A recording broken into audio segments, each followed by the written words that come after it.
So hello friends, welcome back to my YouTube channel, and today I discuss about this problem. 64, 60, 48, x 43, 48, 43, 34 সংখ্যাগুলির সংখ্যাগুরু মান অর্থাৎ mode 43 হলে x plus 3 এর value কত। So যেহেতু এই সংখ্যাগুলির সংখ্যাগুরু মান 43, সো 43 সবচেয়ে বেশি বার থাকবে। ওকে, দ্যাট মিনস এর 43 43 অ্যান্ড এক্সটাকেও 43 হতে হবে। That means year x equal to 43। কেন না আমরা জানি সংখ্যাগুরু মান হচ্ছে সেই ডাটাটা যেটা সবচেয়ে বেশি বার আছে। ওকে, সো বেশি বার থাকতে গেলে 43 অলরেডি দুবার আছে, সো এটাকে এক্সটাকে 43 হতে হবে।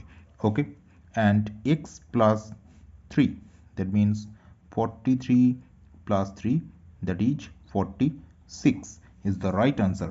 And for more information, please subscribe my channel. Thank you.